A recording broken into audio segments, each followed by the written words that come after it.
मेरे परम पिता परमात्मा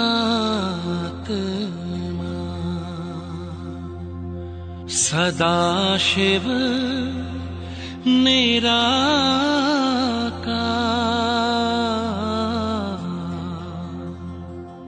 ओ आनंद के सागर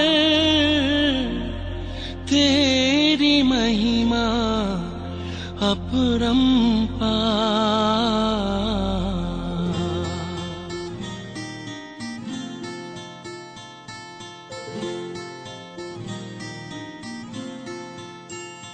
मेरे परम पिता परमात्मा, मेरे परम पिता परमात्मा सदाशिव निराकार, परम पिता परमात्मा सदाशिव निराकार,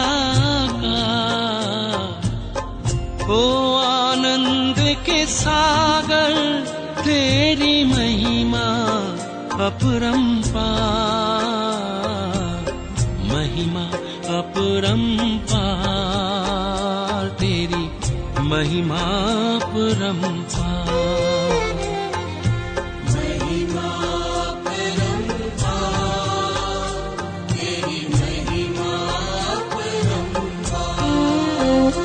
मेरे परम पिता परमात्मा,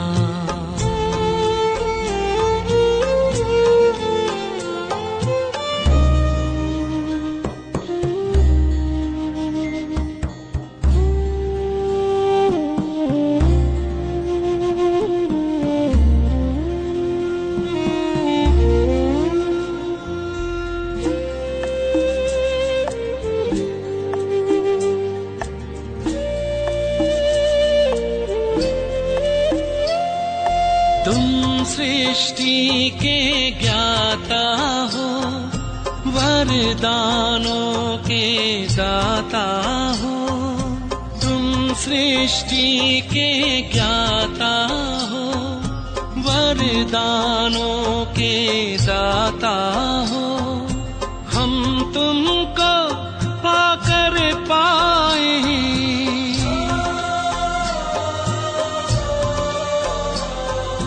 हम तुमको पाकर पाए, गति सद्गति उपहार,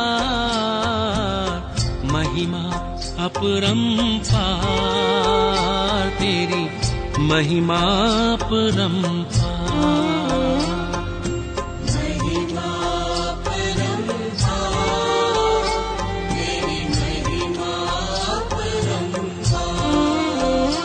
मेरे परम पिता परमात्मा,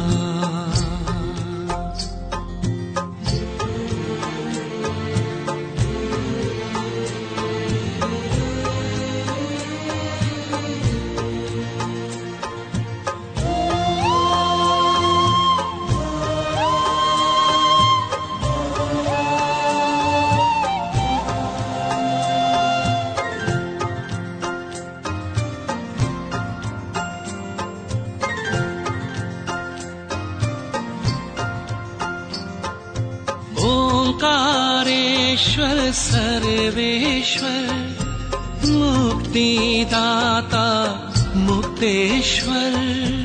ओंकारेश्वर सर्वेश्वर, मुक्तिदाता मुक्तेश्वर। जीवन नैया सबकी करते,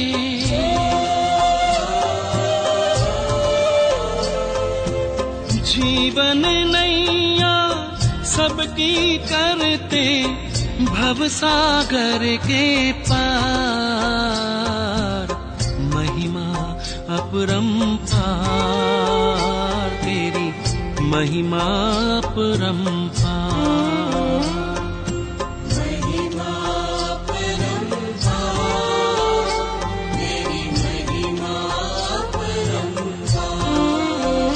मेरे परम पिता परमात्मा।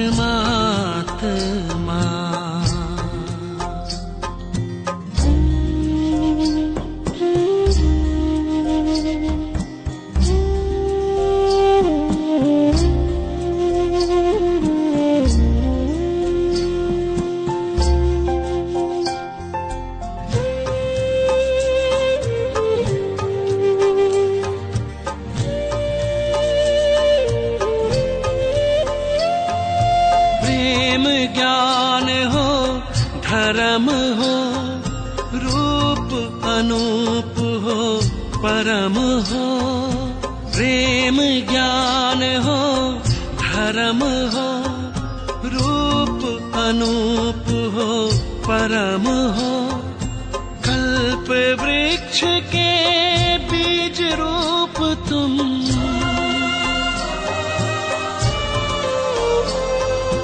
कल्प वृक्ष के बीज रूप तुम, इस जगत के सार।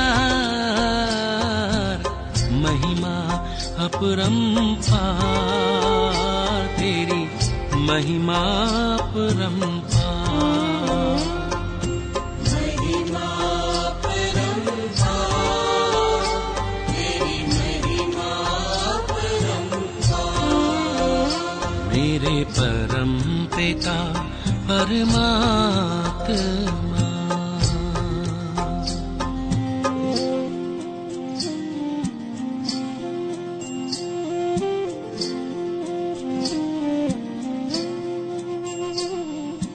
महिमा अपरंपार तेरी महिमा अपरंपार।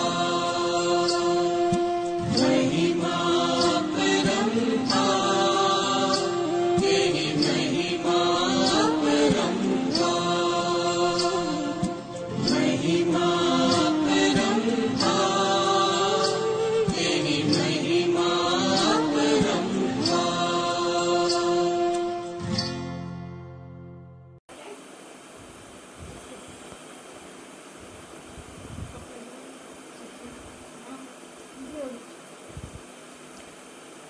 ओम शांति। बाबा ने हम बच्चों को इस संगम युग पर ज्ञान की दृष्टि दी है।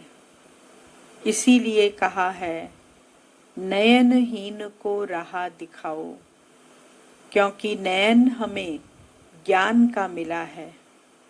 अज्ञान का नयन बाबा ने हमारे से लेकर हमें ज्ञान का नयन दृष्टि दी, जिस दृष्टि से हमारा भटकना बंद हुआ, क्योंकि हम आत्माएं दूरदृष्टि वाले बन गए।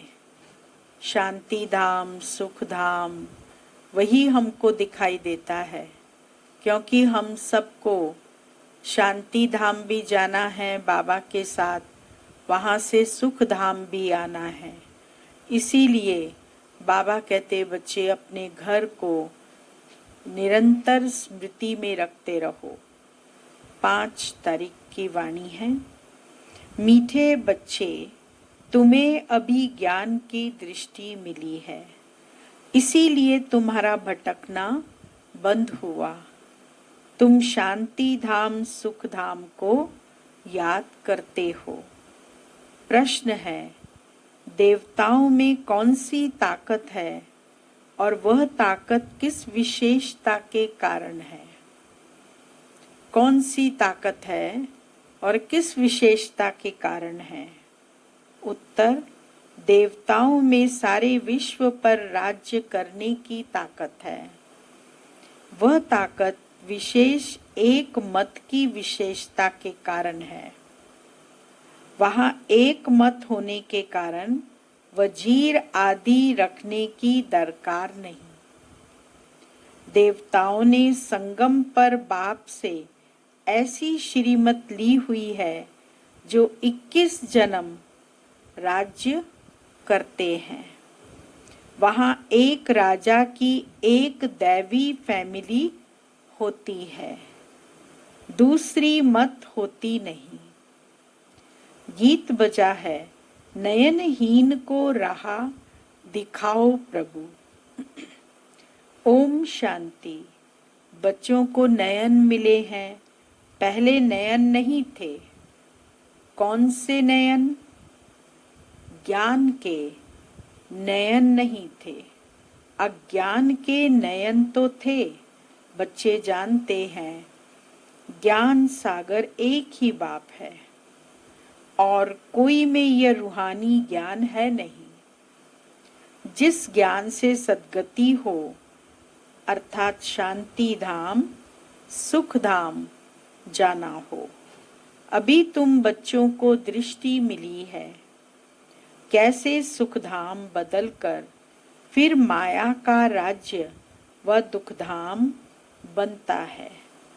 पुकारने लगते हैं कि नयनहीन को राह बताओ।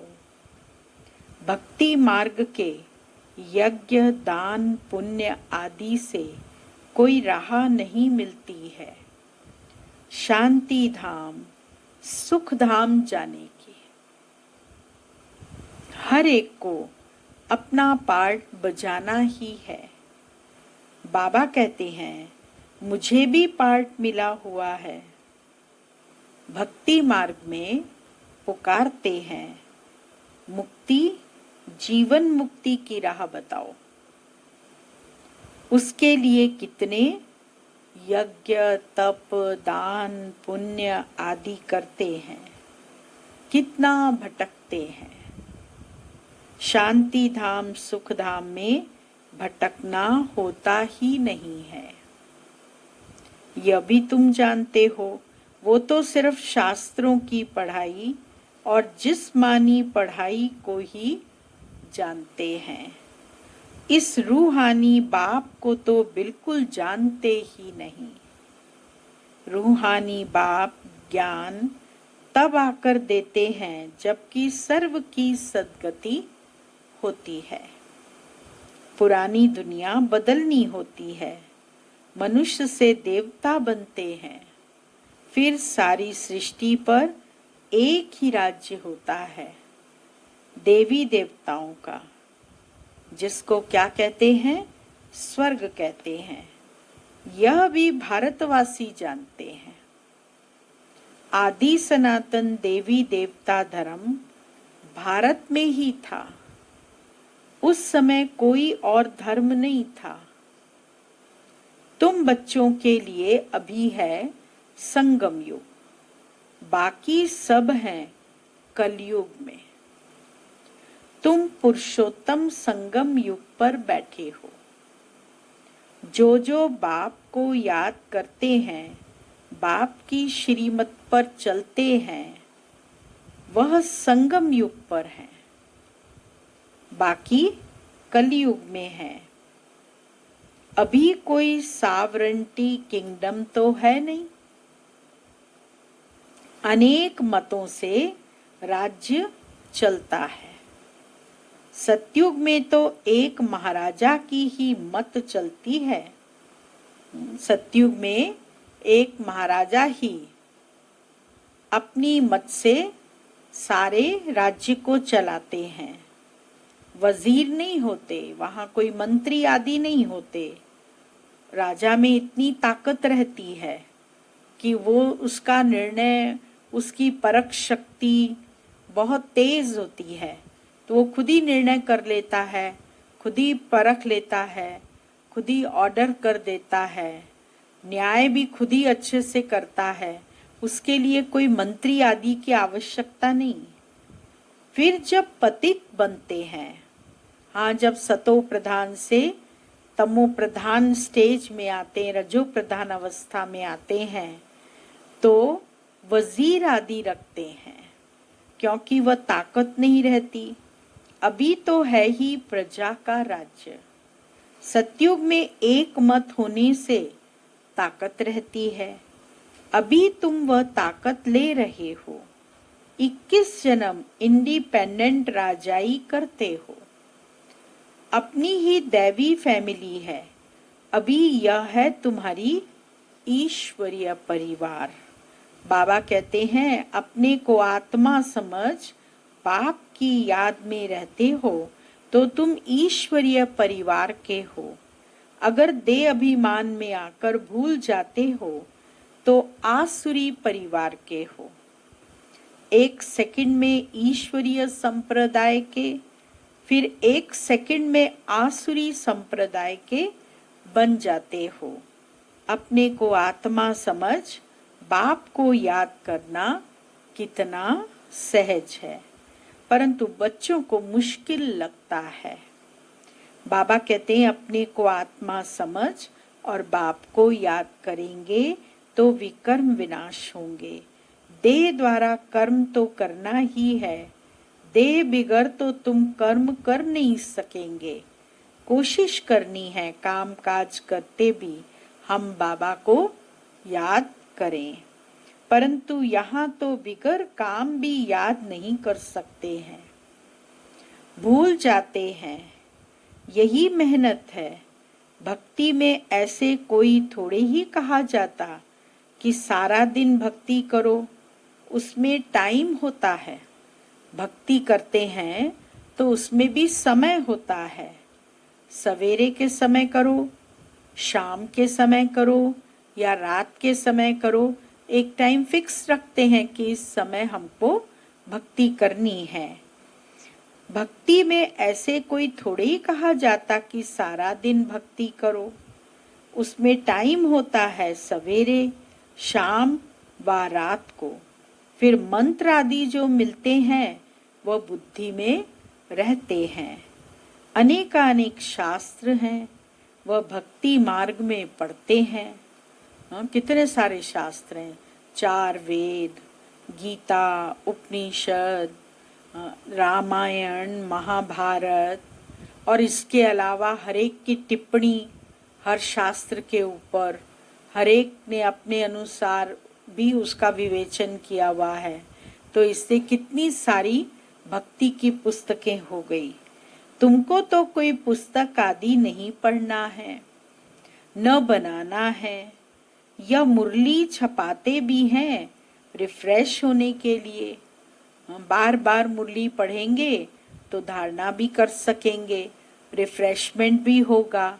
क्योंकि जिस समय मुरली की कोई पॉइंट अपने को टच करती है तो ऐसा लगता है कि बाबा ने केवल मेरे लिए ही मुरली चलाई है, मेरे को ही ये पॉइंट कहा है। तो कितनी खुशी होती है कि अब बाबा ने जो मुझको डायरेक्शन दिया है, इस प्रमाण मैं आत्मा चलूंगी, इस डायरेक्शन को अपनाऊंगी। तुमको तो कोई पुस्तक आदि नहीं पढ़ना है, न बनाना है। यह मुरली छपाते भी हैं रिफ्रेश होने के लिए, बाकी कोई भी किताब आदि नहीं रहेगी, यह सब खत्म हो जानी है। ज्ञान तो है ही एक बाप में। अभी देखो ज्ञान विज्ञान भवन नाम रखा है, जैसे कि वहाँ योग और ज्ञान सिखाया जाता है। बिगर अर्थ ऐसे ऐसे नाम रख देते हैं, कुछ भी पता नहीं है कि ज्ञान क्या है, विज्ञान क्या है। अभी तुम ज्ञान और विज्ञान को जानते हो। योग से होती है हेल्थ, जिसको विज्ञान कहा जाता है, और यह है ज्ञान, जिसमें वर्ल्ड की हिस्ट्री ज्योग्राफी समझाई जाती है। वर्ल्ड की हिस्ट्री ज्योग्राफी कैसे रिपीट हो रही है वह जानना है, परंतु वह पढ़ाई है हद की। यह तो तुमको बेहद की हिस्ट्री ज्योग्राफी बुद्धि में है। हम कैसे राज्य लेते हैं, कितना समय और कब राज्य करते थे, कैसे राजधानी मिली थी, यह बातें और कोई की बुद्धि में नहीं आती। बाप ही नॉलेजफुल है। यह सृष्टि का चक्र कैसे फिरता है बाप ही समझाते हैं। बने बनाए ड्रामा को न जानने के कारण मनुष्य कह देते हैं फलाना निर्वाण गया या ज्योति ज्योत समाया। तुम जानते हो सभी मनुष्य मात्र इस सृष्टि चक्र में आते हैं, इससे कोई एक भी छूट नहीं सकता। हाँ, बाबा कहते हैं चक्र से कोई भी छूट नहीं सकता। बाबा समझाते हैं मनुष्य की आत्मा एक शरीर छोड़ दूसरा लेती है। कितना बड़ा ड्रामा है। सब में आत्मा है, उस आत्मा में अविनाशी पार्ट भरा हुआ है। इनको कहा जाता है बनी बनाई बन रही, अब कुछ बननी नाई, चिंता ताकि कीजिए जो अनहोनी होए। यह अब ड्रामा कहते हैं तो जरूर उनका टाइम भी चाहिए। हाँ, ड्रामा है कि ड्रामा चल रहा है तो कितने घंटे का है भाई ड्रामा? 1 घंटे का है कि 2 घंटे का, 3 घंटे का है? ऐसे ही ये 5000 वर्ष का चक्र है जो रिपीट होता रहता है। बाप समझाते हैं यह ड्रामा 5000 वर्ष का है। भक्ति मार्ग के शास्त्रों में लिख दिया है ड्रामा लाखों वर्ष का है। इस समय ही जबकि बाप ने आकर सहज राजयोग सिखाया था, इस समय के लिए ही गायन है कि कौरव घोर अंधियारे में थे और पांडव रोशनी में थे। वो लोग समझते हैं कलयुग में तो अर्जुन 40,000 वर्ष पड़े हैं। उन्हों को यह पता नहीं पड़ता कि भगवान आया है। इस पुरानी दुनिया का मौत सामने खड़ा है। सब अज्ञान नींद में सोए पड़े हैं। जब लड़ाई देखते हैं तो कहते हैं यह तो महाभारत लड़ाई की निशानी है। यह रिहर्सल होती रहेगी, फिर चलते चलते बंद हो जाएगी। तुम जानते हो अभी हमारी पूरी स्थापना हुई थोड़ी है। गीता में यह थोड़ी है कि बाप ने सहज राजयोग सिखलाए, यहाँ ही राजाई स्थापन की। गीता में तो प्रलय दिखा दी है, दिखाते हैं और सब मर गए। बाकी 5 पांडव बचे, वह भी पहाड़ों पर जाकर गल मरे। राजयोग से क्या हुआ कुछ भी पता नहीं है। बाप हर एक बात समझाते रहते हैं। वह है हद की बात, हद की रचना, हद के ब्रह्मा रचते हैं, पालना भी करते हैं, बाकी प्रलय नहीं करते। स्त्री को एडॉप्ट करते हैं, बाप भी आकर एडॉप्ट करते हैं। कहते हैं मैं इनमें प्रवेश कर बच्चों को नॉलेज सुनाता हूँ, इन द्वारा बच्चों को रचता हूँ। बाप भी है, फैमिली भी है। यह बातें बड़ी गुह्य हैं, बहुत गंभीर बातें हैं, मुश्किल कोई की बुद्धि में बैठती हैं। अब बाप कहते हैं पहले पहले तो अपने को क्या समझो? आत्मा समझो। आत्मा ही एक शरीर छोड़ दूसरा लेती है। शरीर पर ही भिन्न भिन्न नाम पड़ते हैं। नाम भी शरीर पर पड़ते हैं, आत्मा पर नहीं। नाम रूप फीचर सब भिन्न भिन्न है। हर एक का एक दूसरे से नहीं मिलता। अलग अलग कंट्री के लोग अलग अलग प्रकार के होंगे। अपने देश में ही देख लो, भारत देश में अगर आप नेपाल में जाओ तो चेहरा अलग होगा, अगर आप बिहार में जाओ तो वहाँ का चेहरा अलग, यूपी में जाओ तो वहाँ की भाषा भी अलग और चेहरा भी अलग, गढ़वाल में जाओ तो वहाँ का चेहरा अलग। तो हर एक जगह का, हर जिले का चेहरा और वहाँ का प्राकृतिक सब कुछ अलग अलग है। आत्मा तो एक ही रहती है, उसका नाम नहीं चेंज होता। ज्योति बिंदु है उसका रूप, और भ्रिकुटी के बीच में रहती है, जन्म मरण के चक्कर में आती है, परंतु नाम बदलता शरीर का है। शरीर पर ही भिन्न भिन्न नाम पड़ते हैं। नाम रूप फीचर सब भिन्न भिन्न हैं। एक के फीचर्स दूसरे से न मिले। हर एक आत्मा के जन्म जन्मांतर के अपने फीचर्स हैं, अपनी एक्ट ड्रामा में निंदी हुई है, इसीलिए इनको बना बनाया ड्रामा कहा जाता है। अभी बेहद का बाप कहते हैं, मुझे याद करो तो विकर्म विनाश हो। तो हम क्यों न बाप को याद करें, यही मेहनत की बात है।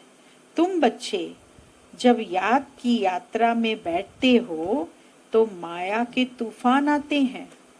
हाँ, बाबा कहते बच्चे जब याद करने बैठोगे तो बहुत माया के तूफान आएंगे, युद्ध चलता रहेगा, उसमें घबराना नहीं। बाबा कहते जब युद्ध चले, क्योंकि द्वंद्व तो चलेगा ना, एक पॉजिटिव बात बोलेगा मन में चलेगी, दूसरी नेगेटिव चलेगी, तो युद्ध हो गया। जब युद्ध आपस में चलेगा तो घबराने की जरूरत नहीं। माया घड़ी घड़ी याद को तोड़ेगी, आपकी याद को ब्रेक लगाएगी माया, बीच बीच में विघन डालेगी। कभी आपको बच्चे याद आएंगे, कभी आपको अपना बिजनेस याद आएगा, कभी किसी ने आपको बहुत साल पहले कोई गाली दी होगी तो वो याद आएगा कि अरे इसने मेरे को ऐसा बोला था, अब वो मिलेगा तो मैं उसको ऐसा कहूँगा। माने यही बातें चलती रहेंगी और बाबा की याद खिसक जाएगी।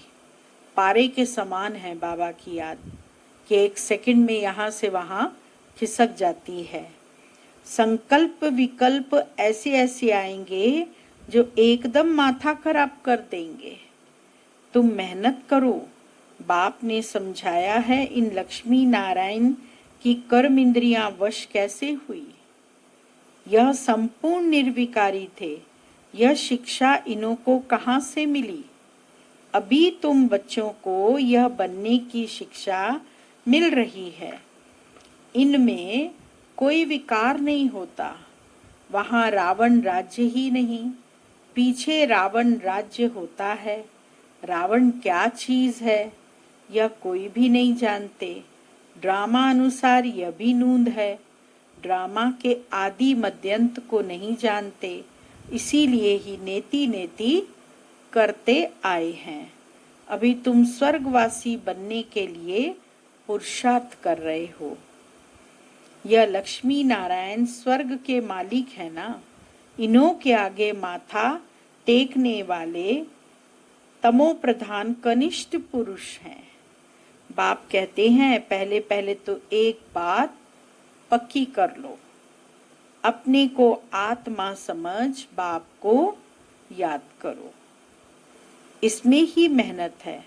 जैसे 8 घंटे सरकारी नौकरी होती है ना, अभी तुम बेहद की सरकार के मददगार हो। तुमको कम से कम 8 घंटा पुरुषार्थ कर याद में रहना है। 8 घंटा पुरुषार्थ करके बाबा कहते याद में रहना है। यह अवस्था तुम्हारी ऐसी पक्की हो जाएगी जो कोई की भी याद नहीं आएगी। बाप की याद में ही शरीर छोड़ेंगे, फिर वही विजय माला के दाने बनेंगे। एक राजा की प्रजा कितनी ढेर होती है, यहाँ भी प्रजा बनाना है। तुम विजय माला के दाने पूजने लायक बनेंगे। 16,108 की माला भी होती है, एक बड़े बॉक्स में पड़ी रहती है। बाबा का देखा हुआ है, बबुलनाथ के मंदिर में बाबा जाते थे बॉम्बे में, तो वहाँ पर ऐसी बड़ी माला रहती थी और उस माला को फेरने के लिए बहुत सारे बैठते थे माला के चारों तरफ, और माला को हिस्से में बांट रखा था कि इतनी माला ये फेरे, इतनी माला ये फेरे, तो ऐसे माला फेरते थे। तो बाबा ने कहा वो 16,000 की माला एक बक्स में पड़ी रहती है, 8 की माला है, 108 की भी है, अंत में फिर 16,108 की भी बनती है। तुम बच्चों ने ही बाप से राजयोग सीख सारे विश्व को स्वर्ग बनाया है, इसलिए तुमको पूजा जाता है। तुम ही पूज्य थे, फिर पुजारी बने हो। यह दादा कहते हैं हमने खुद माला फेरी है। लक्ष्मी नारायण के मंदिर में यूं तो रुद्रमाला होनी चाहिए, तुम पहले रुद्रमाला फिर रुंडमाला बनते हो। पहले नंबर में है रुद्रमाला जिसमें शिव भी है। रुंडमाला में शिव कहाँ से आए? वह है विष्णु की माला। इन बातों को भी कोई समझते थोड़े ही हैं। अभी तुम कहते हो हम शिव बाबा के गले का हार जाए बनते हैं। ब्राह्मणों की माला नहीं बन सकती। क्यों नहीं बन सकती? क्योंकि ब्राह्मण जो है वो पुरुषार्थी हैं। नंबर उनका आगे पीछे होता रहता है। ब्राह्मणों की माला होती नहीं। तुम जितना याद में रहते हो फिर वहां भी नजदीक में ही आकर राज्य करेंगे। यह पढ़ाई और कोई जगह मिल न सके। तुम जानते हो अभी हम इस पुराने शरीर को छोड़ स्वर्गवासी बनेंगे। सारा भारत स्वर्गवासी बनेगा। इन पर्टिकुलर भारत ही स्वर्ग था। 5000 वर्ष की बात है, लाखों वर्ष की बात हो नहीं सकती। देवताओं को ही 5000 वर्ष हुए। स्वर्ग को मनुष्य भूल गए हैं तो ऐसे ही कह देते हैं, बाकी है कुछ नहीं। इतना पुराना संवत आदि है थोड़ी। है ही सूर्यवंशी, चंद्रवंशी, फिर और धर्म वाले आते हैं। पुरानी चीजें काम क्या आएंगी? कितना खरीद करते हैं? पुरानी चीज की बहुत वैल्यू करते हैं। बहुत पुरानी चीज होगी, कोई मूर्ति होगी या कोई पेंटिंग होगी, उसकी बहुत कीमत लगती है, बहुत कीमत में जाती है। वो लोग ऐसी पुरानी चीजों को खरीद खरीद के अपने घरों में सजाते हैं, संग्रह करके रखते हैं। है ही स्वर्ग को मनुष्य भूल गए हैं तो ऐसे ही कह देते हैं, बाकी है कुछ नहीं। इतना पुराना संवत आदि है थोड़ी। है ही सूर्यवंशी, चंद्रवंशी, फिर और धर्म वाले आते हैं। पुरानी चीजें काम क्या आएंगी? कितना खरीद करते हैं? पुरानी चीज की बहुत वैल्यू करते हैं। सबसे वैल्यूएबल है शिव बाबा। पुराने ते पुराना है इसलिए उसकी वैल्यू बहुत है। कितने शिवलिंग बनाते हैं, कितने 12 ज्योतिर्लिंगम है। हर मंदिर में शिवलिंग है, हर घर में शिवलिंग है। तो कितने शिवलिंग बनाते हैं, कितना खरीद करते हैं। पुरानी चीज की बहुत वैल्यू करते हैं। सबसे वैल्यूएबल है शिव बाबा। कितने शिवलिंग बनाते हैं। आत्मा इतनी छोटी बिंदी है, यह किसको भी समझ में नहीं आता। अति सूक्ष्म रूप है। बाप ही समझाते हैं, इतनी छोटी बिंदी में इतना पार्ट नुंधा हुआ है। यह ड्रामा रिपीट होता रहता है। यह ज्ञान तुमको वहां नहीं रहेगा। यह प्राय लोप हो जाता है तो फिर कोई सहज राजयोग सिखा कैसे सकते। यह सब भक्ति मार्ग के लिए बैठ बनाया है। अभी बच्चे जानते हैं बाप द्वारा ब्राह्मण, देवता, क्षत्रिय 3 धर्म स्थापन हो रहे हैं। भविष्य नई दुनिया के लिए वह पढ़ाई भी तुम पढ़ते हो, वह है इस जन्म के लिए। इनकी प्रालब्ध तुमको नई दुनिया में मिलनी है। ज्ञान की प्रालब्ध तुमको नई दुनिया में मिलेगी और इसी जन्म में जो पढ़ाई पढ़ते हैं वो इस जन्म के लिए है। यह पढ़ाई होती है संगम पर। यह है पुरुषोत्तम संगम युग। मनुष्य से देवता तो जरूर संगम पर बने होंगे।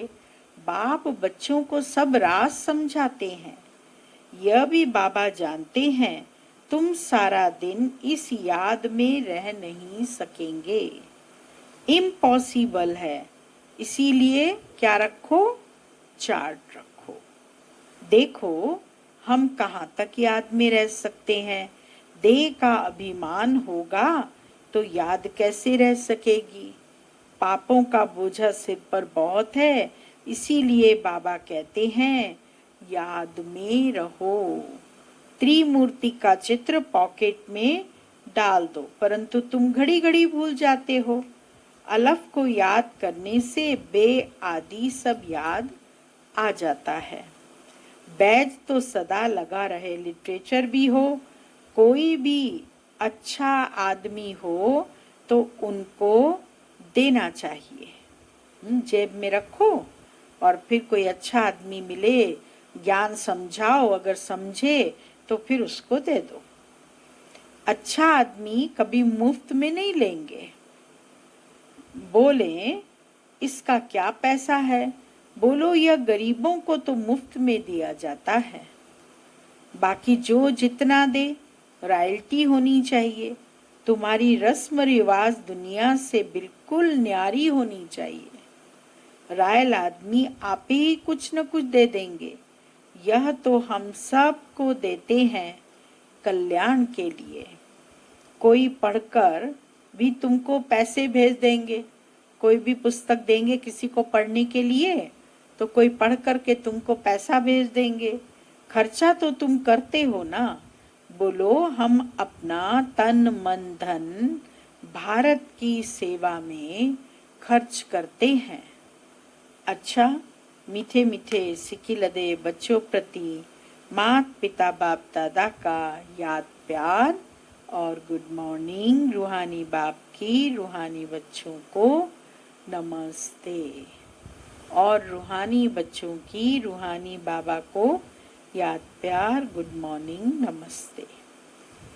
मुख्य सार है पहला पॉइंट, इस बेहद की सरकार को मदद करने के लिए कम से कम 8 घंटा याद में रहने का पुरुषार्थ करना है। याद में जो माया विघ्न डालती है उससे घबराना नहीं है।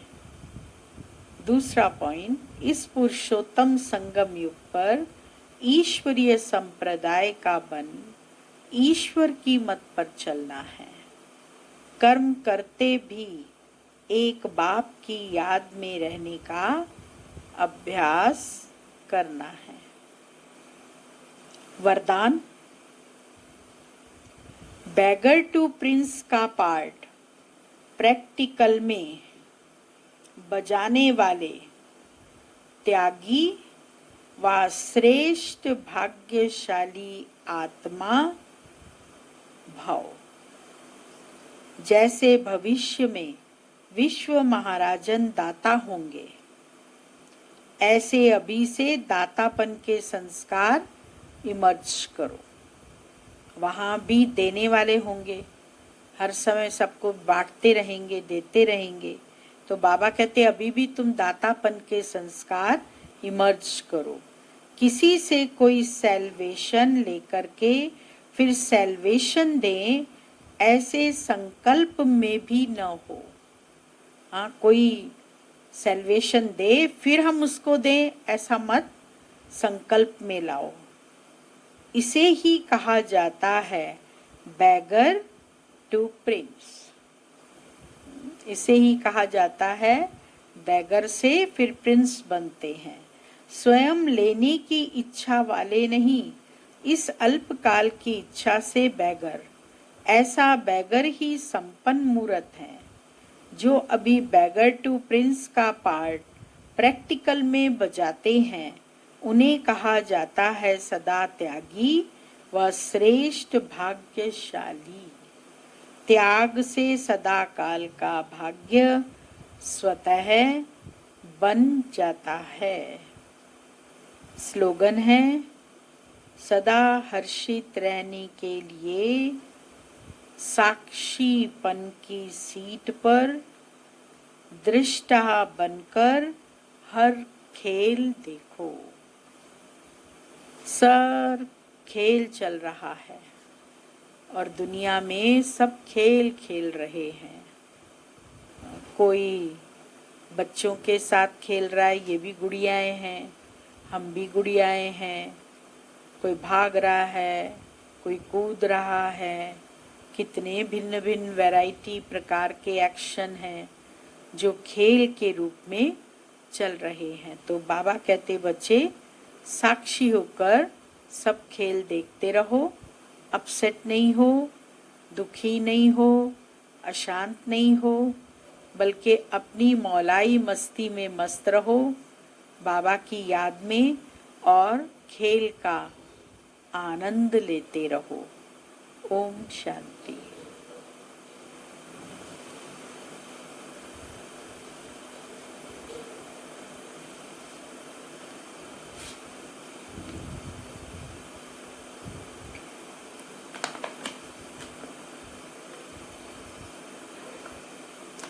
आज का मम्मा का पॉइंट है, आप सब तपस्या तो कर ही रहे होंगे।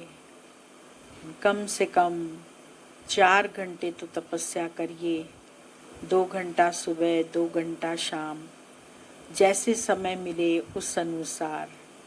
और साथ साथ मम्मा को भोग भी लगाइए। आप घर में भी भोग लगा सकते हैं। बाबा के बच्चे जो बाबा की श्रीमत पर चलते हैं, वो बाबा की याद में, मम्मा की याद में भोग लगाना न भूलें। भोजन के समय कोई एक मीठी चीज़ बनाकर मम्मा को भोग लगाकर और फिर उस भोजन को स्वीकार करेंगे तो बहुत अच्छा रहेगा। तो आज की जो पॉइंट है वो है, रियलाइजेशन के बिना परिवर्तन नहीं आता है। अपने स्वयं पर हमको पहले चेकिंग करनी चाहिए। चेकिंग करके फिर हम अपने को रियलाइज करें।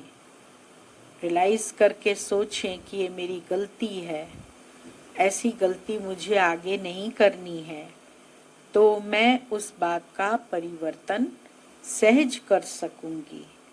बाबा की मुरली से रियलाइजेशन होता है। बाबा के महावाक्य अगर हम रोज सुनते हैं तो उससे बहुत सुंदर रियलाइजेशन होता है। हर रोज कोई न कोई बात ऐसी लग जाती है जो दिल कहता है यह बात नहीं करनी है।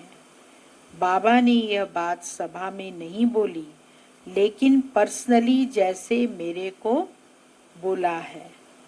रियलाइजेशन से फौरन चेकिंग होती है, इसमें टाइम वेस्ट नहीं जाता है।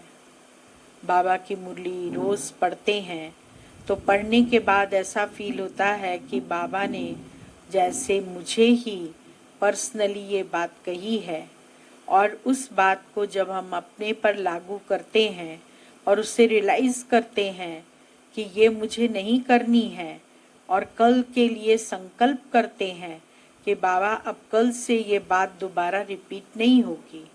कल तो बहुत दूर की बात है, परंतु आज अभी इसी समय से वो बात दोबारा रिपीट नहीं होनी चाहिए। तो हमारे अंदर खुशी का पारा चढ़ा रहता है। इसीलिए बाबा कहते कि अपनी स्थिति को पावरफुल बनाओ और रियलाइज करके बाबा की याद में आगे बढ़ते जाओ। और अपने खुद में परिवर्तन करना ये बहुत आवश्यक है। ओम शांति।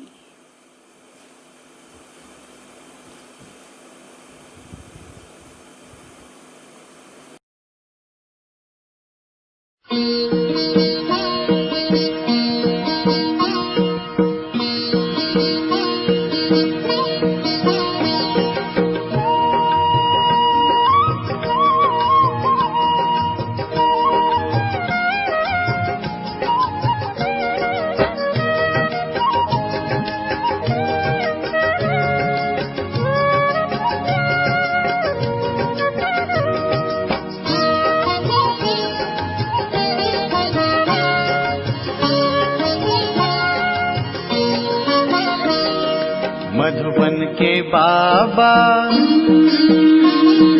मधुबन के बाबा मुरली वाले, आपका क्या कहना, आपका क्या कहना। मधुबन के बाबा मुरली वाले, आपका क्या कहना, आपका क्या कहना। लाखों दिलों के आप उजाले, आपका क्या कहना, आपका क्या कहना। मधुबन के बाबा मुरली वाले, आपका क्या कहना, आपका क्या कहना।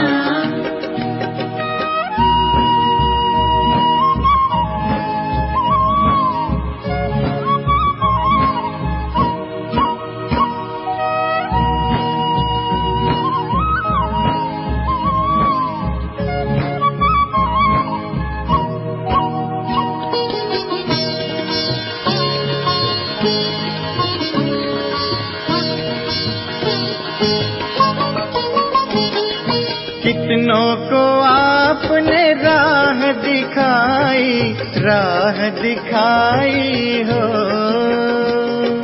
राह दिखाई हो। कितनों की आपने बिगड़ी बनाई, बिगड़ी बनाई हो, बिगड़ी बनाई हो। सबसे अनोखे, सबसे अनोखे, सबसे निराले, आपका क्या कहना, आपका क्या कहना। मधुबन के बाबा मुरली वाले, आपका क्या कहना, आपका क्या कहना।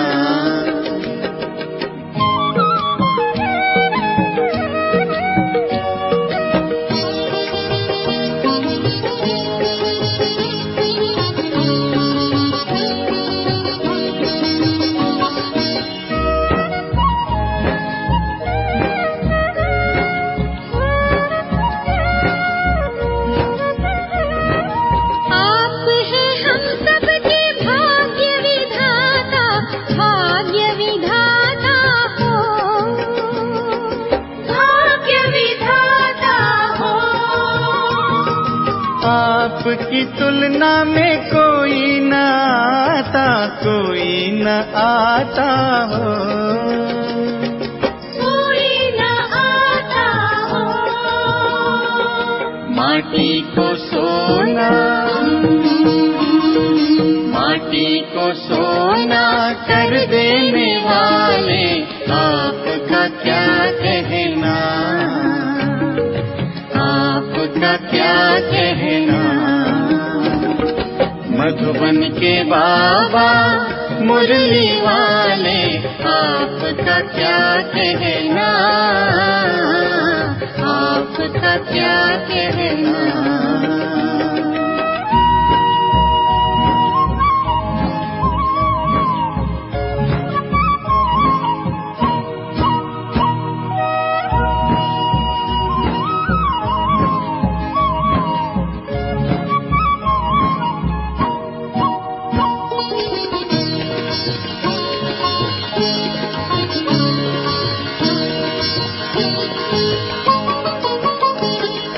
आपने एक हमें अचरज दिखाया, अचरज दिखाया हो,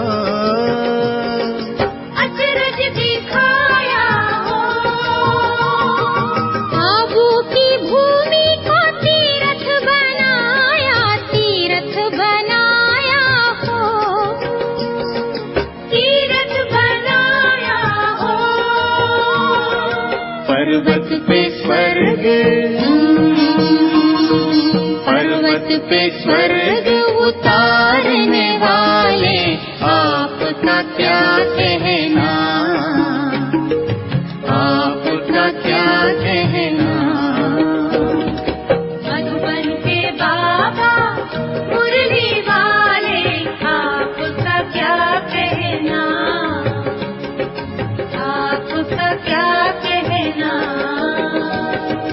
लाखों दिलों के आप उजाले, आपका क्या कहना, आपका क्या कहना। मधुबन के बाबा मुरली वाले, आपका क्या कहना, आपका क्या कहना।